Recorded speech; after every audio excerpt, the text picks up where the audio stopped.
भुवनेश्वर भारत के पूर्वी राज्य उड़ीसा की राजधानी है। भुवनेश्वर ऐतिहासिक मंदिरों से भरा एक प्राचीन शहर है जो देश भर के तीर्थयात्रियों और पर्यटकों को अपने ओर आकर्षित करता है।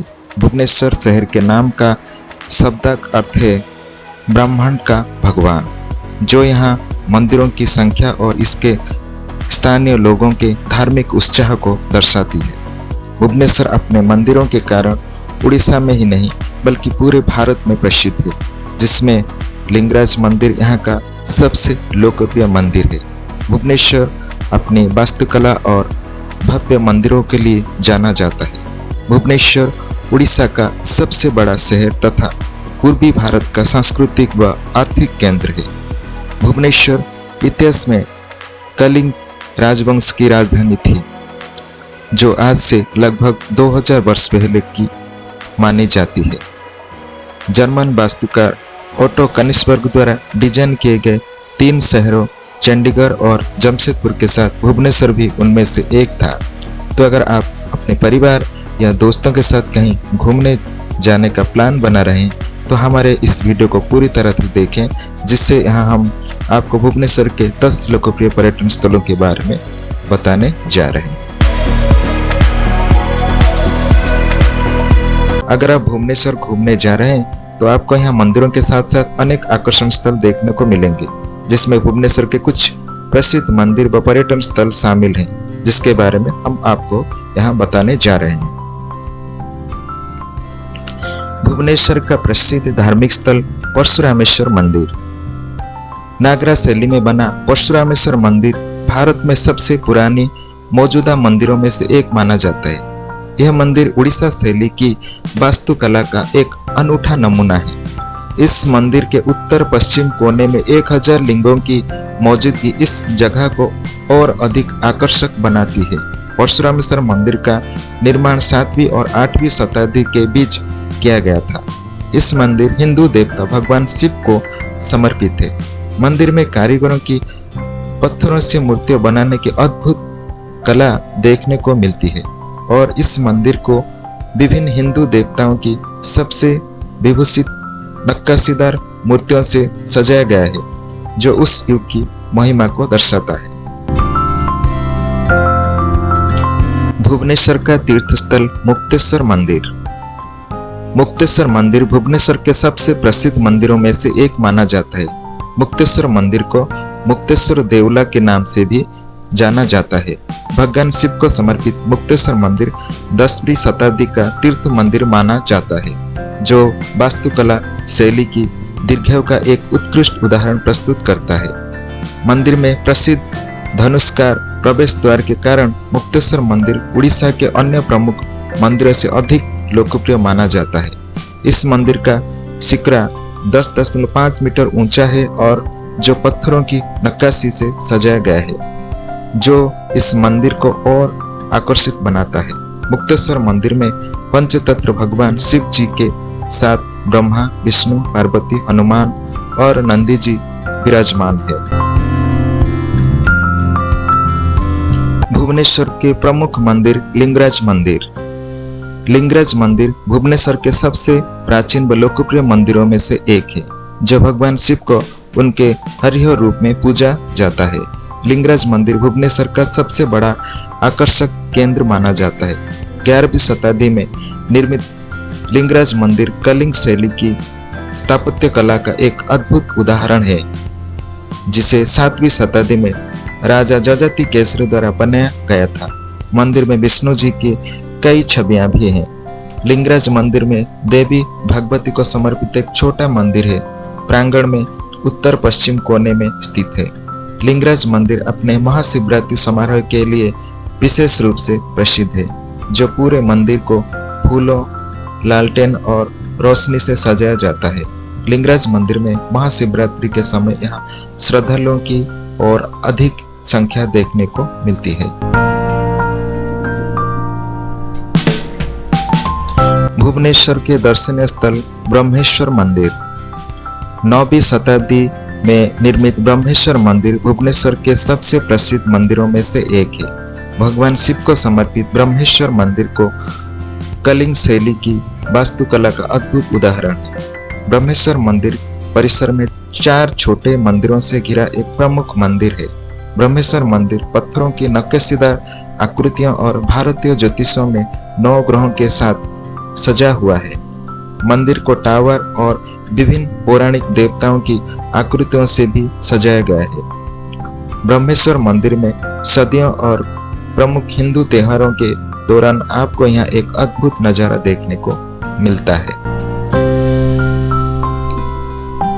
भुवनेश्वर में देखने लायक जगह राजरानी मंदिर। 11वीं शताब्दी में निर्मित राजरानी मंदिर भुवनेश्वर के सबसे लोकप्रिय मंदिरों में से एक है। राजरानी मंदिर को स्थानीय रूप से प्रेम मंदिर के रूप में जाना जाता है, क्योंकि इसमें महिलाओं और जोड़ों की कुछ भावमय नक्काशी की गई है। मंदिर के अंदर कोई चित्र नहीं मिलते हैं, इसलिए यह मंदिर हिंदू धर्म के किसी विशेष संप्रदाय से जुड़ा हुआ नहीं माना जाता है। यह मंदिर सभी के लिए खुला है, वो किसी भी देवता की पूजा कर सकते हैं। इस मंदिर का निर्माण सुस्त लाल और पीले बलुआ पत्थरों से किया गया था।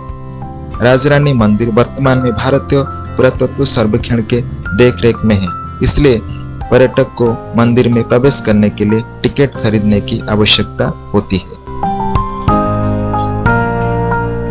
भुवनेश्वर टूरिज्म का ऐतिहासिक मंदिर चौसठी योगिनी मंदिर।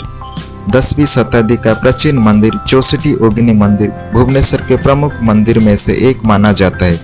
इसे कलचुरी साम्राज्य के दौरान बनाया गया था, जिसमें विराजमान देवता देवी दुर्गा हैं। चौसठी योगिनी मंदिर भारत में योगिनी संस्कृति का अनुसरण करता है और इस मंदिर में लगभग 70 योगिनी निवास करते हैं।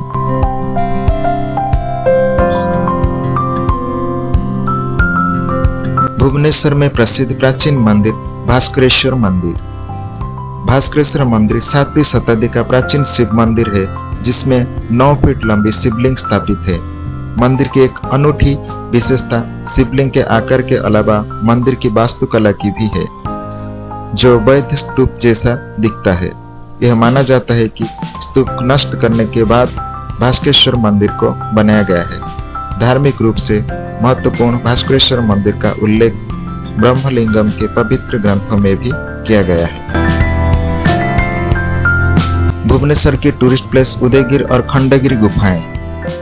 उदयगिरी और खंडगिरी की गुफाएं भुवनेश्वर के प्रमुख दर्शनीय स्थलों में से एक हैं। उड़ीसा राज्य में स्थित खंडगिरी गुफाएं 2 शताब्दी पूर्व की मानी जाती हैं, जिन्हें कटक गुफाओं के रूप में भी जाना जाता है।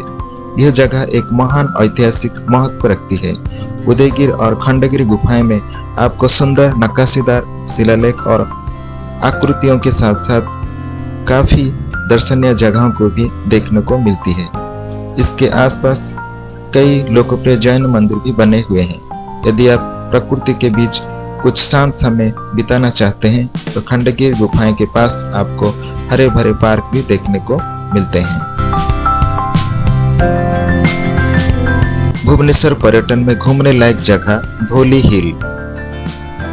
दया नदी के तट पर स्थित धौली हिल भुवनेश्वर के प्रसिद्ध आकर्षक स्थलों में से एक है। धौली हिल वही पहाड़ी है जहां प्राचीन कलिंग युद्ध हुआ था और युद्ध के बाद दया नदी के रक्त से लाल हो गई थी और अशोक ने इस रक्तपात से प्रभावित होकर हिंसा को छोड़कर बौद्ध धर्म और अहिंसा को शिक्षाओं को अपनाया था। धौली हिल में एक शांति स्तूप नाम का एक शांति शिवलिंग भी स्थित है, जो 1970 के दशक में जापानी बौद्ध संघ और कलिंग निपन बौद्ध संघ द्वारा बनाया गया था। यह शिलालेखा के ऊपरी हिस्सा को काटकर हाथी भी बनाया गया है, जो उड़ीसा के पुराने बौद्ध मूर्तियों में से एक मानी जाती है। भुवनेश्वर के पर्यटन स्थल Nandankanan zoological park. Nandankanan zoological park Bhubaneswar में सबसे अधिक घूमने जाने वाली जगहों में से एक है। 9 से 90 एकड़ के विशाल क्षेत्र में फैले हुए नंदनकानन जूलॉजिकल पार्क में एक चिड़ियाघर, एक वनस्पति पार्क, चंद्रिका वन और कंजिया झील भी शामिल हैं। इसका निर्माण 1979 में किया गया था। इस पार्क में आपको कई दुर्लभ और लुप्तप्राय प्रजातियों जैसे कि व्हाइट टाइगर, एशियाई शेर, मगरमच्छ, भारतीय छिपकली और 34 मछली घर जिनमें मछली की कई प्रजातियां देखने को मिलती है। अगर आप भुवनेश्वर में नंदनकानन जूलॉजिकल पार्क घूमने जाने का प्लान बना रहे हैं तो सर्दियों का समय यहां आने के लिए सबसे अच्छा समय माना जाता है। भुवनेश्वर के दर्शनीय स्थल उड़ीसा राज्य संग्रहालय। उड़ीसा राज्य संग्रहालय 1938 में स्थापित भुवनेश्वर का एक लोकप्रिय आकर्षण केंद्र माना जाता है। इतिहास प्रेमियों के लिए यह संग्रहालय बहुत लोकप्रिय बना हुआ है। इस संग्रहालय की 10 संख्याएं हैं, जिसमें हस्तशिल्प उपकरण, हथियार और शस्त्रागार, वैज्ञानिक उपकरण और प्राकृतिक इतिहास आदि जैसे विभिन्न पुरावशेष शामिल हैं। आप यहां संग्रहालय जाकर उड़ीसा और भुवनेश्वर के इतिहास और कई राजवंश और राज्यों के बारे में जान सकते हैं, जिन्होंने प्राचीन काल से उड़ीसा पर शासन किया है। भुवनेश्वर के आकर्षण स्थल रामचंडी बीच। भुवनेश्वर से 65 किलोमीटर की दूर पर स्थित रामचंडी बीच भारत के सबसे खूबसूरत समुद्र तटों में गिना जाता है, जो बंगाल की खाड़ी और जीमत नदी कुशाभद्र के संगम पर स्थित है। पिकनिक और सैर के लिए हर साल हजारों पर्यटक के लिए यह एक आदर्श स्थान है। बंगाल की खाड़ी में स्थित रामचंडी बीच के समुद्र तट पर सूर्योदय और सूर्यास्त का शानदार नजारा देखने को मिलता है। यह आप में समुद्र में तैर सकते हैं, रेतली समुद्र तट पर टहल सकते हैं या किसी अन्य गतिविधियों का आनंद उठा सकते हैं और समुद्र तट की सुरम्य वादियों का आनंद भी ले सकते हैं। भुवनेश्वर घूमने जाने का सबसे अच्छा समय। अगर आप अपने परिवार या दोस्तों के साथ भुवनेश्वर घूमने जाने का प्लान बना रहे हैं तो हम आपको बता दें कि अक्टूबर से फरवरी का समय भुवनेश्वर घूमने के लिए सबसे अच्छा समय माना जाता है, क्योंकि इस समय आपको गर्मी से राहत होती है, जिससे आप अपने यात्रा को और अधिक एंजॉय कर सकते हैं। भुवनेश्वर उड़ीसा कैसे पहुंचा जाए? भारतीय राज्य उड़ीसा के राजधानी भुवनेश्वर पूर्वी भारत में आर्थिक और धार्मिक महत्व का केंद्र है। कोणार्क और पुरी के साथ शहर स्वर्ण त्रिभुजा बनाता है, जो पूर्व भारत के सबसे अधिक यात्रा स्थलों में से एक है। शहर के सबसे प्रसिद्ध पर्यटक आकर्षण में लिंगराज मंदिर, उदयगिरी गुफाएं, राजरानी मंदिर, बिजू पटनायक पार्क और बेतल देवला मंदिर शामिल हैं। जब कनेक्टिविटी की बात आती है तो भुवनेश्वर हवाई सड़क और रेल द्वारा अन्य सभी प्रमुख भारतीय शहरों से अच्छी तरह से जुड़ा हुआ है। फ्लाइट से भुवनेश्वर कैसे पहुंचें? शहर के केंद्र से लगभग 6 किलोमीटर की दूर स्थित भुवनेश्वर हवाई अड्डा या बिजू पटनायक अंतर्राष्ट्रीय हवाई अड्डा शहर को देश के अन्य हवाई मार्ग से जोड़ता है। नई दिल्ली, चेन्नई, मुंबई, कलकत्ता, हैदराबाद, बेंगलोर और विशाखापट्टनम जैसे शहर से भुवनेश्वर के लिए दैनिक उड़ानें उपलब्ध हैं। हवाई अड्डे से शहर के किसी भी हिस्से तक पहुंचने के लिए टैक्सी बस सेवाएं उपलब्ध है। बिजू पटनायक अंतर्राष्ट्रीय हवाई अड्डा उड़ीसा राज्य का एकमात्र अंतर्राष्ट्रीय हवाई अड्डा है जो भुवनेश्वर में स्थित है, जिससे आप फ्लाइट से यात्रा करके भुवनेश्वर पहुंच सकते हैं। सड़क मार्ग से भुवनेश्वर कैसे जाएं? भुवनेश्वर जाने के लिए डिलक्स बसें, एसी कोच और सरकारी बसें हैं जो अधिकांश प्रमुख शहरों से उपलब्ध हैं। शहर के केंद्र से लगभग 5 किलोमीटर दूर स्थित बारामुंडा बस स्टैंड भुवनेश्वर को सड़क मार्ग से भारत के अन्य सभी प्रमुख शहरों से जोड़ता है। कोणार्क, पुरी, हैदराबाद, रायपुर, रांची और कलकत्ता जैसे शहरों से भुवनेश्वर जाने के लिए नियमित बस सेवाएं उपलब्ध हैं। आप बस से यात्रा कर सकते हैं और आप नेशनल हाईवे 5 और नेशनल हाईवे 203 पर कार से यात्रा करके भी भुवनेश्वर पहुंच सकते हैं। कैसे जाएं भुवनेश्वर ट्रेन से? भुवनेश्वर रेलवे स्टेशन देश के पूर्वी भाग के महत्वपूर्ण रेलवे स्टेशन में से एक है और यह अधिकांश प्रमुख शहरों से जुड़ा हुआ है। भुवनेश्वर रेलवे स्टेशन कई भारतीय शहरों के साथ खुद को जोड़ने वाला मुख्य रेलवे स्टेशन है। ट्रेन से भुवनेश्वर आने के लिए कोलकाता, मुंबई, दिल्ली, चेन्नई, हैदराबाद, बेंगलोर आदि से नियमित सुपरफास्ट ट्रेन उपलब्ध हैं। स्टेशन से आप शहरों में कहीं भी पहुंचने के लिए निजी टैक्सी या कैब ले सकते हैं। भुवनेश्वर में स्थानीय परिवहन। भुवनेश्वर शहर के अंदर यात्रा करना बहुत ही आसान है। शहर में सभी प्रकार की बसें, ऑटो और कैब उपलब्ध है जिससे आप यात्रा कर सकते हैं। इस वीडियो में आपने भुवनेश्वर में घूमने के सबसे अच्छे जगहों को जाना है। आशा है आपको वीडियो निश्चित ही अच्छा लगी होगी। अगर वीडियो आपको अच्छी लगी है तो वीडियो को लाइक कीजिए, शेयर कीजिए और चैनल को भी सब्सक्राइब कीजिए।